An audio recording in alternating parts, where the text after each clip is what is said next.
Hello friends, welcome to study master. मैं हूं आपका फ्रेंड जीएस राय। फ्रेंड्स, ये हमारा जो क्वेश्चन सीरीज का नेक्स्ट लेक्चर है। इसके अंदर हम एनवायरनमेंट के कुछ इंपॉर्टेंट क्वेश्चंस करेंगे। और मैं एक चीज आपको पहले ही क्लियर कर देता हूं, जो लोग यूपीएससी की प्रिपरेशन कर रहे हैं उनके लिए लेक्चर सीरीज बहुत ज्यादा फायदेमंद रहेगी। और अगर आप यूपीपीसीएस के लिए प्रिपरेशन कर रहे हैं या हरियाणा पब्लिक सर्विस कमीशन के एग्जाम्स की प्रिपरेशन कर रहे हैं, तो एनवायरनमेंट का जो पार्ट है वो ज्योग्राफी के अंदर ही कवर होता है। ज्योग्राफी के अंदर लिखा होता है, ज्योग्राफी में जो लिखा होता है उससे ही एनवायरनमेंट के क्वेश्चंस जो बनते हैं।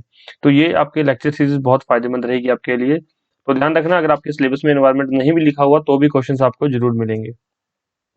और अगर आप आईएएस के लिए प्रिपेयर कर रहे हैं तो आईएएस में तो आपको पता है कि 30 से 35 क्वेश्चन हर बार जो है एनवायरनमेंट से पूछे जाते हैं, तो बहुत अच्छा पार्ट आता है। तो ये सीरीज आपके लिए फायदेमंद रहेगी। और आप किसी भी एग्जाम की तैयारी कर रहे हैं, एनवायरनमेंट आपको जरूर पढ़ना चाहिए, क्योंकि उसमें से क्वेश्चन हर बार पूछ लिए जाते हैं। चलिए शुरू करते हैं क्वेश्चंस को। और जिन्होंने अभी तक पुराने लेक्चर्स नहीं देखे, देख लीजिए, डिस्क्रिप्शन बॉक्स में लिंक दिया गया है, वहां से जाके आपको सारे लेक्चर्स मिल जाएंगे। और चैनल को अभी तक सब्सक्राइब नहीं किया है तो सब्सक्राइब कर लीजिए, इससे आपको जो है जब भी लेक्चर आएगा उसका नोटिफिकेशन मिल जाएगा। पेड स्टडी मटेरियल के लिए आप हमारे इस नंबर पर फोन करके पता कर सकते हैं, 9896160956। इस फोन नंबर पर फोन करके या मैसेज करके भी पता आप कर सकते हैं। चलिए शुरू करते हैं। फर्स्ट क्वेश्चन, निम्नलिखित कथनों पर विचार कीजिए। यहाँ पर 3 कथन दिए हुए हैं और उनके बाद हमें बताना है कि कौन सा कथन सही है और कौन सा कथन यहाँ पर गलत है। तो देखिए, यहाँ पर रामसर सम्मेलन के अनुसार भारत के राज्य क्षेत्र में सभी आदर भूमियों को बचाना और सुरक्षित रखना भारत सरकार के लिए अधिदेशात्मक है। तो यहाँ पर रामसर सम्मेलन, आपको पता है रामसर कन्वेंशन जो ईरान के अंदर हुआ था।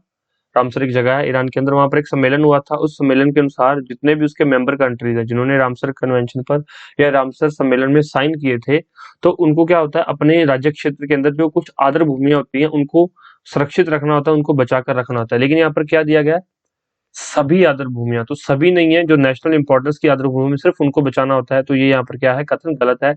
सभी आदर भूमियां इसके अंदर नहीं आएंगी। नेक्स्ट देखिए, आर्द्र भूमि संरक्षण और प्रबंधन नियम 2010 में भारत सरकार ने रामसर सम्मेलन की संस्तुतियों के आधार पर बनाए थे। तो बिल्कुल ये ठीक है। आर्द्र भूमि संरक्षण और प्रबंधन नियम 2010 में भारत सरकार ने रामसर सम्मेलन की संस्तुतियों के आधार पर बनाए थे। तो ठीक है ये कथन, जो रामसर सम्मेलन की संस्तुतियां थी उसके आधार पर ये जो नियम लागू किया गया था, भारत सरकार अधिनियम लेकर आया गया था 2010 वाला, ये बिल्कुल इसकी स्तुतियों पर, इसकी रिकमेंडेशंस पर ही आधारित है, बेस्ड है। नेक्स्ट देखिए यहाँ पर, चलिए एक और ये चीज है, फर्स्ट गलत हो गया तो आप इसको हटा सकते हैं, आप इसको हटा सकते हैं, 2 ऑप्शन आप हटा सकते हैं। आदर भूमि संरक्षण और प्रबंधन नियम 2010 आदर भूमियों के अपवाह क्षेत्र या जल ग्रहण क्षेत्रों को भी सम्मिलित करते हैं, जैसा कि प्राधिकार द्वारा निर्धारित किया गया। तो बिल्कुल ठीक है ये, कि जो आदर भूमि संरक्षण और प्रबंधन नियम 2010 है, इसमें आदर भूमियों के अपवाह क्षेत्र और उनके जल क्षेत्र को भी सम्मिलित किया गया है। तो राइट आंसर क्या है, राइट आंसर है केवल 2 और 3, राइट आंसर बी हो गया। नेक्स्ट क्वेश्चन देखिए यहाँ पर, निम्नलिखित में से कौन सा एक पारितंत्र इकोसिस्टम शब्द का सर्वोत्कृष्ट वर्णन करता है। अब आपको इकोसिस्टम शब्द का मतलब बताना है। यहाँ पर 4 ऑप्शंस दिए हुए हैं, तो चलिए देख लेते हैं। एक दूसरे से अन्योन्य क्रिया करने वाले जीवों का एक समुदाय। तो यहाँ पर जीवों का समुदाय बता रखा है, तो सिर्फ जीवों का समुदाय नहीं होता पारितंत्र इकोसिस्टम। पृथ्वी का वह भाग जो संजीवों द्वारा आवासित हो, तो जिसमें सिर्फ लिविंग ऑर्गेनिज्म हो, ऐसा नहीं होता। इकोसिस्टम के अंदर लिविंग और नॉन लिविंग दोनों होते हैं। जीवों का समुदाय और साथ ही वह पर्यावरण जिसमें वह रहते हों। तो इसमें क्या कहा गया है, शब्द का सर्वोत्कृष्ट वर्णन। तो ये भी ठीक हो सकता था, लेकिन नेक्स्ट पढ़िए, किसी भौगोलिक क्षेत्र के वनस्पति जात और प्राणी जात एक साथ क्या कहलाते हैं, एक साथ इकोसिस्टम या पारितंत्र कहलाते हैं। तो राइट आंसर है डी। सी और डी दोनों में से उत्तर हो सकता था, लेकिन डी जो है बेहतर सर्वोत्कृष्ट वर्णन है, तो इसलिए हमने डी यहाँ पर ऑप्शन सिलेक्ट किया है। ये सारे क्वेश्चन ही एग्जाम्स में पूछे गए हैं, काफी इंपॉर्टेंट क्वेश्चन है ये। तो पूरे वीडियो देख लीजिएगा, लेक्चर देख लीजिएगा, काफी कुछ आपको सीखने को मिलेगा और काफी चीजें आपको वीडियो देखते देखते याद भी हो जाएंगी। निम्नलिखित कथनों पर विचार कीजिए। पारिस्थितिकी कर्मता की विविधता जितनी अधिक होगी, पारिस्थितिकी तंत्र उतना ही अधिक स्थिर होगा। देखिए यहाँ पर, पारिस्थितिकी कर्मता की विविधता जितनी अधिक होगी, पारिस्थितिकी तंत्र उतना ही अधिक स्थिर होगा। तो ये कथन बिल्कुल सत्य है, बिल्कुल राइट आंसर है ये, कि इसमें क्रमता जितनी ज्यादा होगी, विविधता अधिक होगी, उतना ही पारिस्थितिकी तंत्र उतना ही अधिक स्थिर होगा, स्टेबल होगा ये। दूसरा, जिस पारिस्थितिकी तंत्र में ऊर्जा प्रवाह ज्यादा है और आहार श्रृंखला बड़ी होगी, वह पारिस्थितिकी तंत्र उतना ही अधिक स्थिर होगा। तो बिल्कुल सही बात है। जितना ऊर्जा एक लेवल से दूसरे लेवल पर जितनी ऊर्जा जाएगी, ऊर्जा प्रवाह जितना ज्यादा होगा, जितनी ज्यादा ऊर्जा एनर्जी ट्रेवल करेगी, उतना ही पारिस्थितिकी तंत्र इकोसिस्टम स्ट्रांग होगा और उतना ही उसका जो है फूड वेब, आहार श्रृंखला भी बड़ी होगी, उतना ही ये जो स्टेबल रहेगा। तो ये भी यहाँ पर ठीक है। तो इसमें सत्य कथन दोनों ही है, राइट आंसर है 1 और 2 दोनों। तो सही उत्तर है इसका बी। नेक्स्ट क्वेश्चन देखो यहाँ पर, निम्नलिखित कथनों पर विचार कीजिए। ये कुछ कथन दिए गए 3, तो उनमें से हमें सही कथन बताना है। विश्व की सर्वाधिक प्रवाल भित्तियां उष्णकटिबंधीय सागर जलों में मिलती हैं। तो ये बिल्कुल ठीक कथन है। विश्व की सर्वाधिक प्रवाल भित्तियां उष्णकटिबंधीय सागर जलों में मिलती हैं। तो इस लाइन को याद कर लीजिए, कई बार ये स्टेटमेंट में बहुत सारी एग्जाम्स में पूछा गया है ये। विश्व की 1/3 से अधिक प्रवाल भित्तियां ऑस्ट्रेलिया, इंडोनेशिया और फिलीपींस के राज्य क्षेत्रों में स्थित हैं। तो विश्व की 1/3 1/3 बिल्कुल ठीक है, ऑस्ट्रेलिया, इंडोनेशिया और फिलीपींस, क्योंकि ये सारे समुद्र के साथ लगते हुए देश हैं। तो यहाँ पर जो विश्व की 1/3 से अधिक प्रवाल भित्तियां इन राज्यों क्षेत्र में स्थित हैं। तो बिल्कुल ठीक है, ये सेकंड भी सही हो गया। उष्णकटिबंधीय वर्षा वनों की अपेक्षा प्रवाल भित्तियां कहीं अधिक संख्या में जंतु संघों का परिपोषण करती हैं।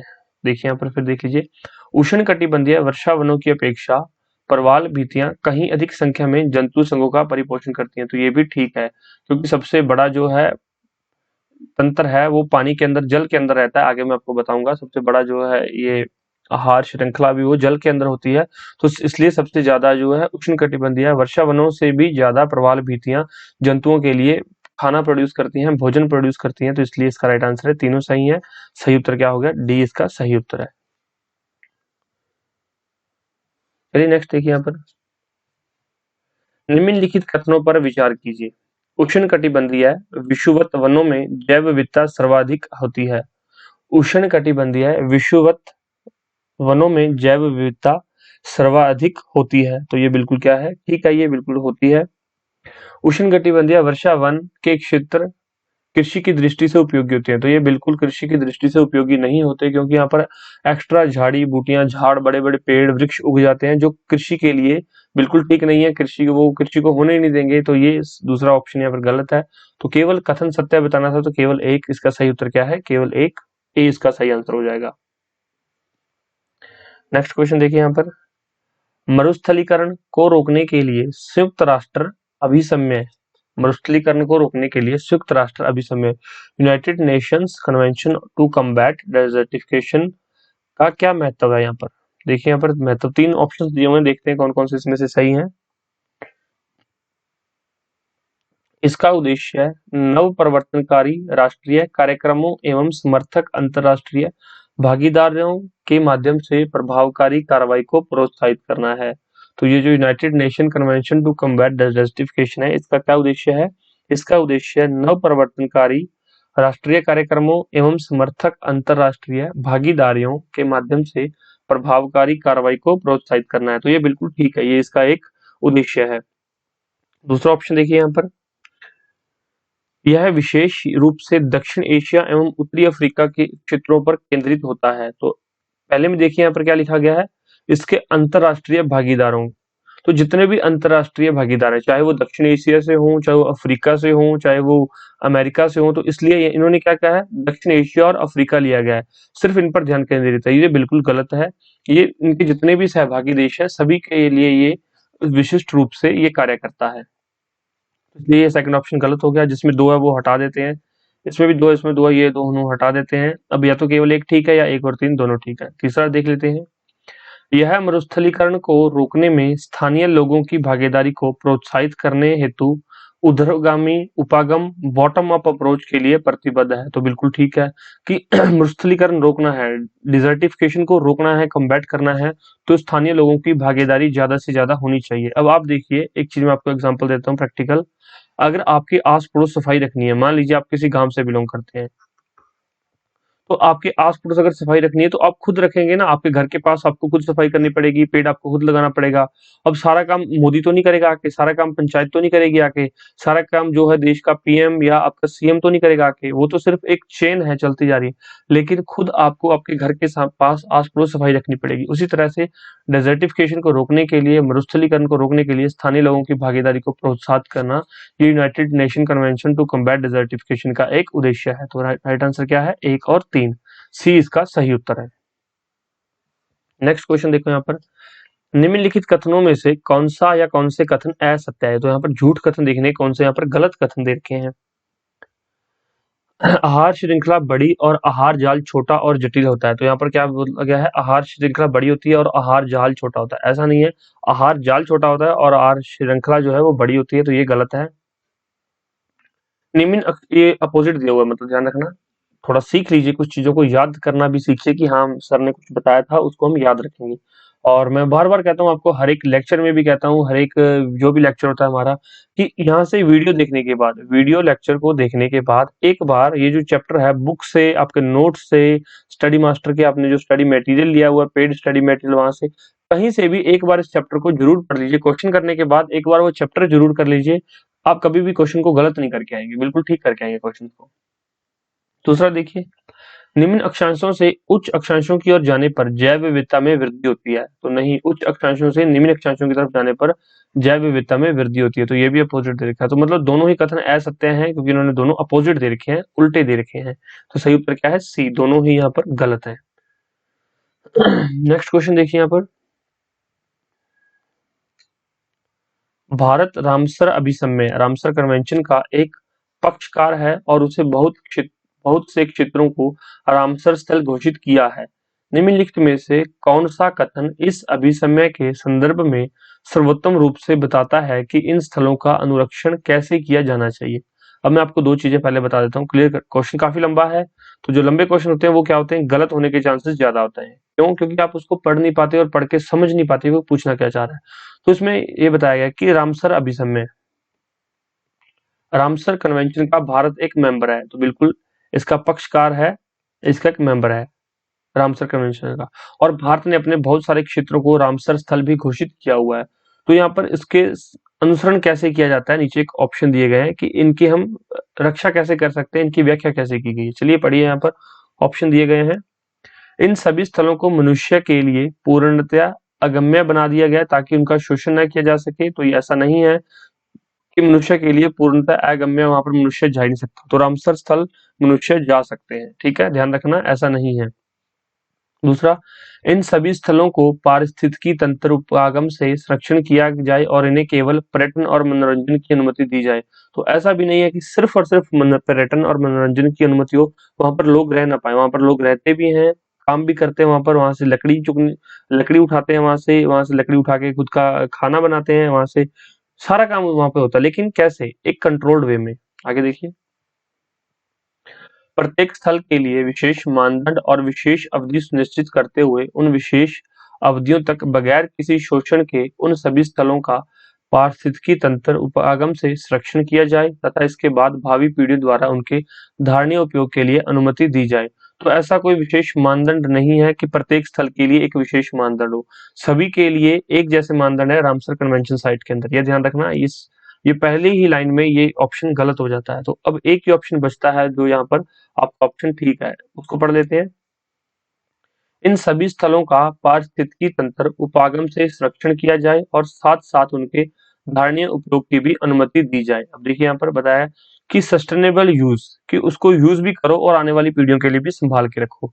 और इन सभी स्थलों को पारिस्थितिकी तंत्र उपागम से संरक्षण भी किया जाए कि उसके इकोसिस्टम को कोई भी नुकसान ना पहुंचे, लेकिन वहां पर लोग भी काम कर सकें, लोग अपना वहां पर काम भी कर सकें, जीविका भी ढूंढ सकें और वहां से खाना भी इकट्ठा कर सकें, लकड़ी भी इकट्ठी कर सकें और लोग वहां पर आ जा भी सकें, लेकिन उसको कुछ नुकसान ना पहुंचाए। तो ये इसका रामसर कन्वेंशन के अंदर जितनी भी भूमियां हैं उसका ये मकसद है। तो इसका राइट आंसर क्या है? डी। इसको आप याद रखेंगे, दोबारा भी कभी ना कभी एग्जाम में जरूर पूछा जाएगा। नेक्स्ट क्वेश्चन देखिए यहाँ पर,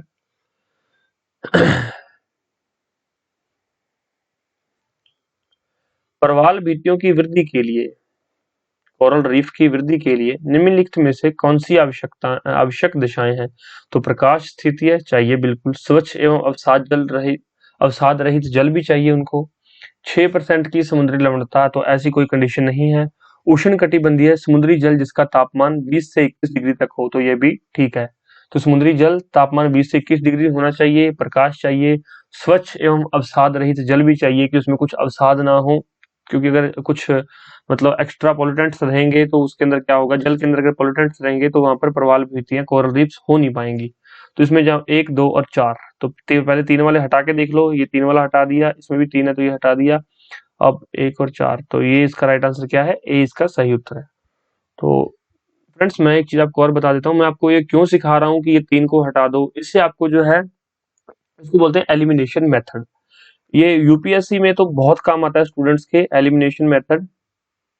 आप कभी भी किसी यूपीएससी स्टूडेंट कैंडिडेट का इंटरव्यू सुन के देखो, वो क्या कहेगा कि प्रीलिम्स में मुझे 30 से 40 क्वेश्चन ही आते थे, उसके बाद जितने भी क्वेश्चन मैंने 20-30 क्वेश्चन ठीक किए हैं वो मैंने एलिमिनेशन मेथड से ठीक किए हैं। तो एलिमिनेशन मेथड एक तो आपको आना चाहिए, दूसरा कोई भी आप स्टेट पीसीएस का एग्जाम दे रहे हो तो एलिमिनेशन मेथड वहां पे भी आपके काम आएगा। तो आप कोई भी वनडे एग्जाम दे रहे हो वहां पर भी आपका ये जो एलिमिनेशन मेथड है हमेशा से हमेशा काम आएगा ही आएगा। तो मेरा मकसद क्या रहता है, आपको ज्यादा से ज्यादा चीजें क्लियर कराना और अच्छे से अच्छा कंटेंट आपके लिए लेकर आना। तो आप वीडियो को प्लीज लाइक और शेयर जरूर किया करो ताकि मैं और आपके लिए अच्छी से अच्छी चीजें लेकर आ सकूं। और कंटिन्यू रहा करो, जब मैं कंटिन्यू लेक्चर दे रहा हूं तो आपको कंटिन्यू लेक्चर देखने भी चाहिए। भारत की आर्द्र भूमियों के संदर्भ में निम्नलिखित कथनों पर विचार कीजिए। अब वेटलैंड्स, आर्द्र भूमियां क्या होती हैं, वेटलैंड्स। तो वेटलैंड्स, इंडियन वेटलैंड्स के रिलेटेड कुछ यहाँ पर पॉइंट्स दे रखे हैं, तो उनको देखिए, इनमें कौन से कथन सही हैं, सही पूछे गए हैं। आर्द्र भूमि के अंतर्गत देश का कुल भौगोलिक क्षेत्र अन्य राज्यों की तुलना में गुजरात में अधिक अंकित है, तो ये बिल्कुल ठीक है। वेटलैंड सबसे ज्यादा कहां पर है, गुजरात के अंदर है। तो ये अगर आप करंट अफेयर पढ़ रहे हैं तो आपको बिल्कुल अच्छे से पता चल जाएगा, हमारे नोट्स में भी ये सारा कुछ दिया हुआ है, सीधा पॉइंट दिया हुआ है। भारत में तटीय आर्द्र भूमि का कुल भौगोलिक क्षेत्र आंतरिक आर्द्र भूमि के कुल भौगोलिक क्षेत्र से अधिक है, तो नहीं। तटीय आर्द्र भूमि का कुल भौगोलिक क्षेत्र आंतरिक आर्द्र भूमि के क्षेत्र से अधिक नहीं है, तो ये गलत है। सही कथन कौन सा है, केवल एक, राइट आंसर क्या हो गया, ए। नेक्स्ट क्वेश्चन पर चलते हैं, यहाँ पर हम निम्नलिखित युग्मों पर विचार कीजिए। यहाँ पर कुछ आर्द्र भूमियां दी हुई है, यहाँ पर नदियों का संगम दिया गया है। तो देखिए हरिकी आर्द्र भूमि, ये ब्यास और सतलुज के संगम में है। हरिकी ये पंजाब के अंदर है, ध्यान रखना। कई बार ये भी है इस साइड आर्द्र भूमि और इस साइड क्या होता है, इस साइड राज्य दिया होता है। तो हरिकी आर्द्र भूमि ब्यास और सतलुज का संगम है, ये बिल्कुल ठीक है। केवल घानादेव राष्ट्रीय उद्यान ये कहां पर है, ये राजस्थान के अंदर है। तो बनास और चंगल बनास और चंबल के संगम पे ये नहीं है, ध्यान रखना। केवल घानादेव राजस्थान में है, ये इसके संगम पर नहीं है। कोलेरू झील ये आंध्र प्रदेश में है और ये मूसी और कृष्णा का संगम पे नहीं है। तो इसमें क्या पूछा गया है, सही युग्म बताने हैं, तो सिर्फ एक ही युग्म सही है, राइट आंसर है ए। और आपसे कोई पूछ ले कि हरि की आर्द्र भूमि कहाँ है, तो पंजाब में। केवलादेव घाना राष्ट्रीय उद्यान या आर्द्र भूमि कहाँ है, तो राजस्थान। कोलेरू झील कहाँ पर है, आंध्र प्रदेश, ये भी एक आर्द्र भूमिया, ये वेटलैंड है। रामसर कन्वेंशन के अंदर इनको सभी को आर्द्र भूमिया घोषित किया गया है। नेक्स्ट क्वेश्चन देखिए, फाइकोप्लैंक्टन के संदर्भ में निम्न कथनों पर विचार कीजिए। फाइकोप्लैंक्टन पृथ्वी की अधिकांश ऑक्सीजन का निर्माण करते हैं, तो फाइकोप्लैंक्टन पृथ्वी की अधिकांश ऑक्सीजन का निर्माण करते हैं, ये बिल्कुल ठीक है। ये पोषण के सबसे निचले स्तर का प्रतिनिधित्व करते हैं, तो ये भी ठीक है कि ये पोषण के सबसे निचले स्तर का प्रतिनिधित्व करते हैं, राइट आंसर है सी। 1 और 2 दोनों। तो अगर फ्रेंड्स आपको ये क्वेश्चन नहीं आते हैं तो कोई प्रॉब्लम नहीं, आपको टेंशन लेने की जरूरत नहीं है कि अभी आपको क्वेश्चन नहीं आते। लेकिन अगर आप डेली प्रैक्टिस नहीं करते तो फिर टेंशन की बात है, फिर चिंता का विषय है कि आप लोग पढ़ भी नहीं रहे हैं। अगर अभी आपको नहीं आ रहे तो कोई प्रॉब्लम नहीं, अभी आपके एग्जाम में टाइम है। लेकिन अगर आप पढ़ते ही नहीं है, आप प्रैक्टिस ही नहीं करते, तो फिर चिंता का विषय जरूर है। तो यहाँ पर क्वेश्चन प्रैक्टिस कीजिए मेरे साथ, क्वेश्चन प्रैक्टिस करने के बाद स्टडी कीजिए, चाहे अपने नोट से पढ़िए, चाहे आप बुक से पढ़िए, चाहे एनसीईआरटी पढ़िए, चाहे XYZ कोई भी बुक पढ़िए, या फिर हमारा स्टडी मटेरियल जो हम लोग प्रोवाइड करवाते हैं वहां से पढ़िए, लेकिन पढ़िए जरूर। मेन मकसद आपका पढ़ना होना चाहिए, चाहे कहीं से भी पढ़ो। निम्नांकित में से कौन सा या कौन से प्रक्रम प्रवाल विरंजन से संबंधित है। निम्नांकित में से कौन सा या कौन से प्रक्रम प्रवाल विरंजन से संबंधित है। ग्लोबल वार्मिंग के कारण जूझथेली के प्रकाश संश्लेषण दर का तीव्र होना, तो कौन से यहाँ पर क्या है, निम्न में से कौन से प्रक्रम प्रवाल विरंजन से, कोरल ब्लीचिंग से यहाँ पर जो है संबंधित हैं। तो ग्लोबल वार्मिंग के कारण जो झुंझुनथैली की प्रकाश संश्लेषण दर का तीव्र होना, तो ये बिल्कुल ठीक है कि वो उसकी जो है ये दर बढ़ जाती है। दूसरा देखो यहाँ पर प्रवाल के ऊतकों में ऑक्सीजन का स्तर अत्यधिक बढ़ जाता है, तो बिल्कुल ठीक है, जो प्रवाल के ऊतक होते हैं उनके उसके अंदर ऑक्सीजन का लेवल बहुत बढ़ जाता है। तो राइट आंसर क्या है, 1 और 2 दोनों, सी इसका सही उत्तर है। तो ये एक टॉपिक दिया हुआ है प्रवाल व्यंजन, तो उसको पढ़ लीजिए, इसमें से 1-2 क्वेश्चन और भी पूछ लिए जाते हैं। काफी इंपॉर्टेंट टॉपिक है ये, यहाँ से क्वेश्चन हमेशा पूछा जाता है। नेक्स्ट देखिए, निम्नलिखित में से कौन सा एक पद केवल जीव द्वारा ग्रहण किए गए दिक् स्थान का ही नहीं बल्कि जीवों के समुदाय में उसकी कार्यात्मक भूमिका का भी वर्णन करता है। दोबारा से क्वेश्चन देखते हैं, काफी लंबा क्वेश्चन हो गया। निम्नलिखित में से कौन सा एक पद केवल जीव द्वारा ग्रहण किए गए दिक् स्थान का ही नहीं बल्कि जीवों के समुदायों में उसकी कार्यात्मक भूमिका का भी वर्णन करता है? तो ऐसा क्या चीज है? इकोटोन, नीचे, आवास या फिर आवास क्षेत्र? तो ऐसा क्या होता है? ऐसा पारिस्थितिकी कर्मता, जिसको कि नीचे बोलते हैं। सही उत्तर क्या है? बी। नेक्स्ट देखते हैं यहाँ पर, निम्नांकित में से कौन सी संस्थाएं मैनग्रोव संरक्षण से संबंधित है? मैनग्रोव संरक्षण, मैनग्रोव कंजर्वेशन से कौन सी संस्थाएं, कौन सी इंस्टीट्यूशन यहाँ पर रिलेटेड है? पहला देखिए, United National Development Programme UNDP, तो ये बिल्कुल मैनग्रोव संरक्षण करता है। दूसरा है यूनेस्को। चलिए यूनेस्को की फुल फॉर्म बताइए नीचे कमेंट करके, यूनेस्को की फुल फॉर्म क्या है, यूनेस्को का हेडक्वार्टर कहाँ है और उसकी फॉर्मेशन कब हुई? उसी तरह से यूएनडीपी की फुल फॉर्म ये तो लिखी हुई, चलिए इसका हेडक्वार्टर कहाँ है और इसकी फॉर्मेशन कब हुई? आईयूसीएन की फुल फॉर्म तो लिखी हुई है, इसका हेडक्वार्टर और इसकी फॉर्मेशन कब हुई ये बताइए मुझे। ये चारों क्वेश्चन आपके लिए हैं, चारों के बारे में थोड़ी थोड़ी जो भी जानकारी इकट्ठी हो उसको नीचे कमेंट में मुझे बताइए कि आपको क्या क्या पता है। नेक्स्ट वीडियो के अंदर मैं आपको ये बता दूंगा। अभी क्यों नहीं बता रहा, क्योंकि ये वैसे मैं आपको सारी चीजें करवा रहा हूँ, तो आप इसको प्लीज थोड़ा सा खुद से भी किया करो, ब्रेनस्टॉर्मिंग करोगे, कुछ ना कुछ कहाँ लिखा हुआ है, कहाँ पहले पढ़ा हुआ है, थोड़ा देखा करोगे तो चीजें याद रहेंगी। चलिए दोबारा से क्वेश्चन पढ़ देता हूँ मैं। निम्नांकित में कौन सी संस्थाएं मैनग्रोव संरक्षण से संबंधित हैं? तो UNDP, UNESCO, international union for conservation of nature IUCN, तो ये भी है, वेटलैंड इंटरनेशनल, तो ये भी संबंधित है। तो यहाँ पर चारों, तो कौन सा ऑप्शन है? राइट आंसर है डी, चारों ही ये जो मैनग्रोव संरक्षण से संबंधित है। कौन कौन सी? यूएनडीपी, यूनेस्को, आईयूसीएन और वेटलैंड इंटरनेशनल। नेक्स्ट क्वेश्चन देखिए, किसी जलीय वातावरण में स्वतंत्र एवं स्थूलदर्शी प्राणियों को किस प्रकार उल्लेखित किया जाता है? किसी जलीय वातावरण में स्वतंत्र एवं स्थूलदर्शी प्राणियों को किस प्रकार उल्लेखित किया जाता है? यहाँ पर देखिए ऑप्शन, पलवक, परिपादप, नितल जीवजात या फिर तरणक। तो राइट आंसर क्या है? तरणक। नेक्स्ट क्वेश्चन पर चलते हैं। निम्नलिखित कथनों पर विचार कीजिए। मरुस्थलीकरण को रोकने के लिए भारत यूएनसीसीडी का हस्ताक्षरकर्ता देश है। यहाँ पर क्या बताना है, कौन से कथन सत्य है? तो हमें इसमें से सत्य कथन बताने हैं। तो बिल्कुल मरुस्थलीकरण को रोकने के लिए भारत यूएनसीसीडी का हस्ताक्षरकर्ता देश है, बिल्कुल राइट, सही है। संपोषणीय भूमि और पारिस्थितिकीय प्रबंधन कार्यक्रम SLEM संयुक्त राष्ट्र संघ द्वारा मरुस्थलीकरण को रोकने के लिए प्रारंभ किया गया है। तो जो SLEM है वो संयुक्त राष्ट्र संघ द्वारा नहीं बल्कि भारत सरकार द्वारा शुरू किया गया है। ठीक है, ध्यान रखना इस बात का। तो ये यहाँ पर गलत हो गया। तो कौन से कथन सत्य है? केवल एक कथन यहाँ पर सत्य है, राइट आंसर है ए। ये क्वेश्चन देखते हैं। यदि अंतरराष्ट्रीय महत्व की किसी आर्द्रभूमि को मॉन्ट्रैक्स रिकॉर्ड के अधीन लाया जाए तो इससे क्या अभिप्राय है? यदि अंतरराष्ट्रीय महत्व की किसी भी भूमि को, आर्द्रभूमि को मॉन्ट्रैक्स रिकॉर्ड के अधीन लाया जाए तो इससे क्या अभिप्राय है? 4 ऑप्शन यहाँ पर दिए गए हैं, आप पढ़ लीजिए।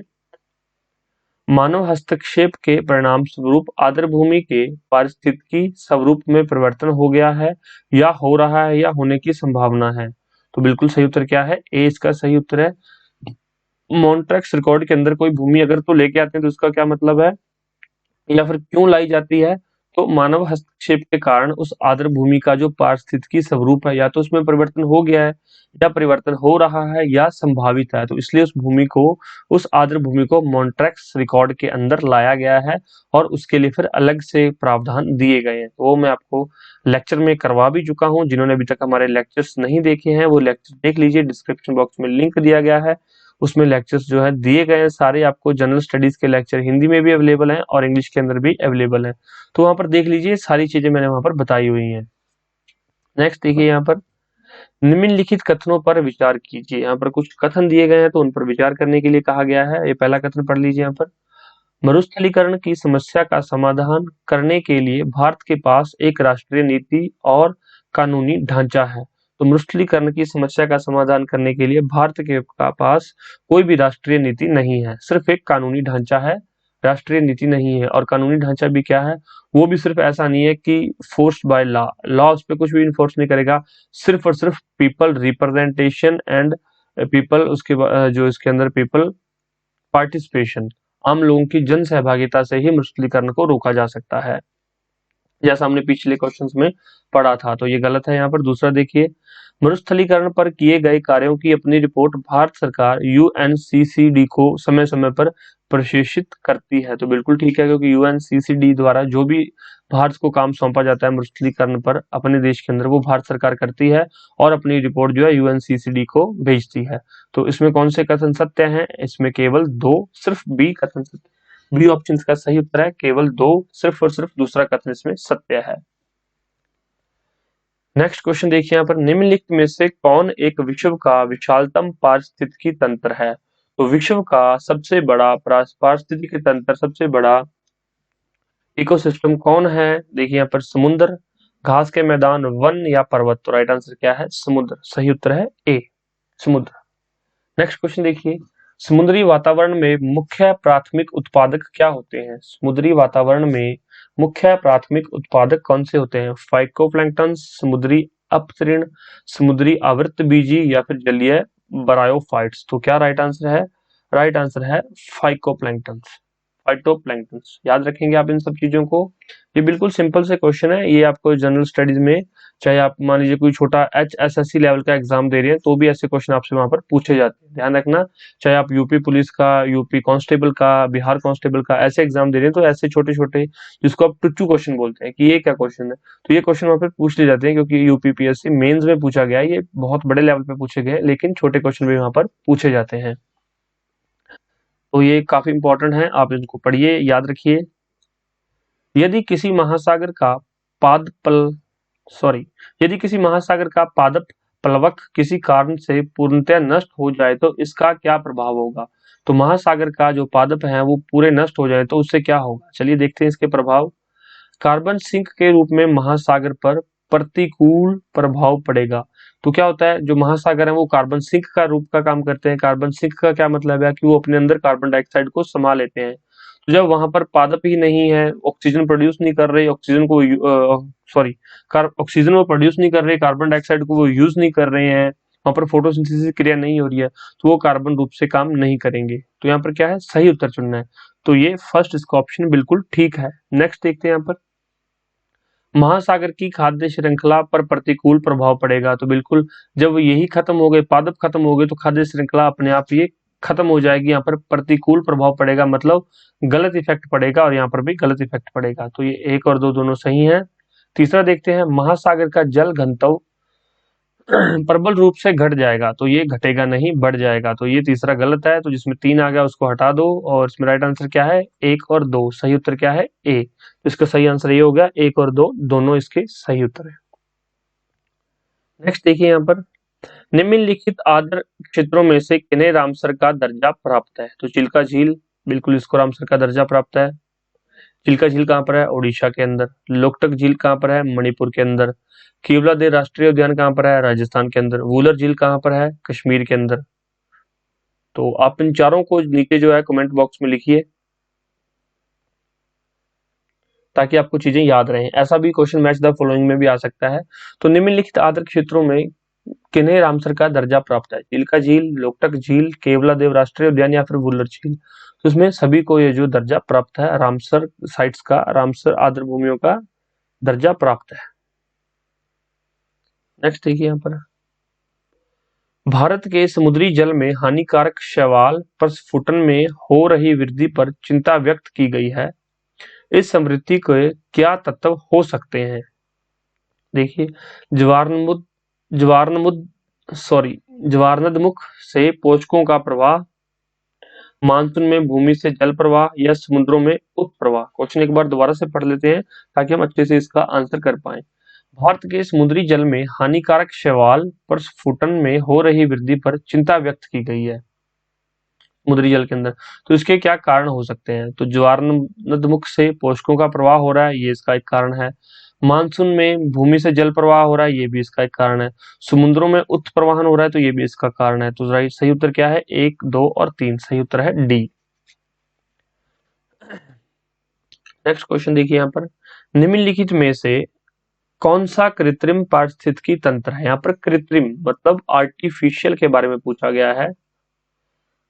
निम्नलिखित में से कौन सा एक आर्टिफिशियल इकोसिस्टम है, पारिस्थितिकी तंत्र है? अब यहाँ पर देख लीजिए कि आर्टिफिशियल क्या लग रहा है। धान का खेत, वन, घास का मैदान या झील। वन जो है नेचुरल होते हैं, घास का मैदान भी नेचुरल होता है, झील भी नेचुरल होती है। धान का खेत ये आर्टिफिशियल है। तो सही उत्तर क्या है? ए, धान का खेत।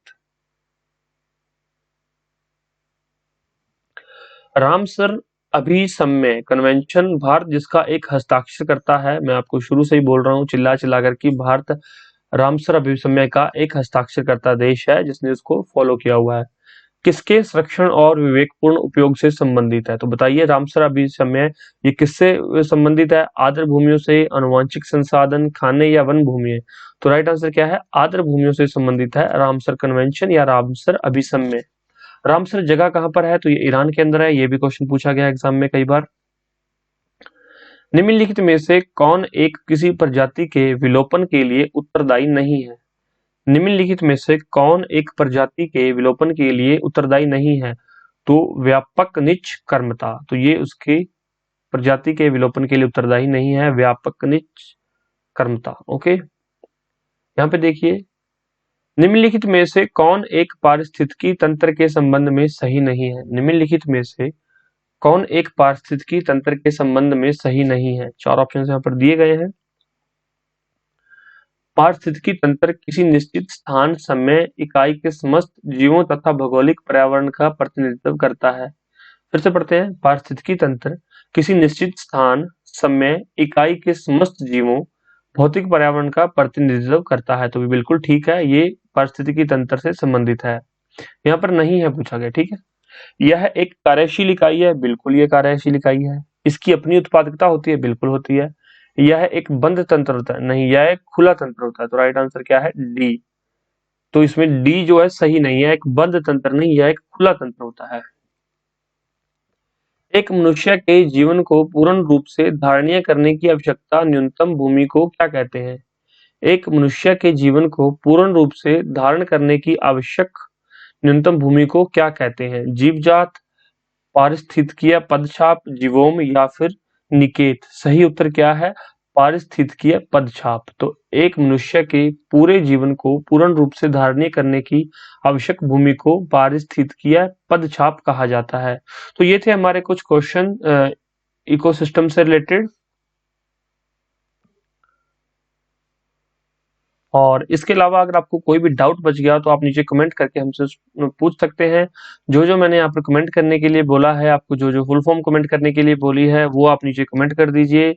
और जिन्होंने अभी तक चैनल को सब्सक्राइब नहीं किया है, सब्सक्राइब कर लीजिए, बेल आइकन जरूर दबा लीजिए, जब भी कोई वीडियो नोटिफिकेशन आए आप तक वो सबसे पहले पहुंच जाए।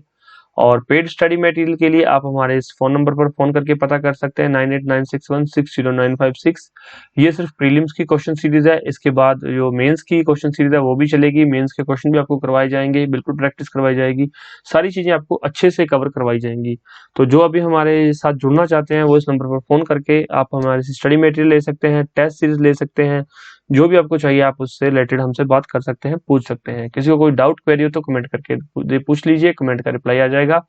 और हमारा टेलीग्राम ज्वाइन कर लीजिए, टेलीग्राम ज्वाइन करना फ्री ऑफ कॉस्ट है, वहाँ पर काफी चीजें शेयर की जाती हैं, करंट अफेयर वहाँ पर शेयर किए जाते हैं और भी बहुत सारी चीजें वहाँ पर सबसे पहले बताई जाती है। और जिन्होंने अभी तक पुराने लेक्चर्स नहीं देखे वो देख लीजिए। मिलते हैं नेक्स्ट लेक्चर में, तब तक के लिए जय हिंद, जय भारत, धन्यवाद।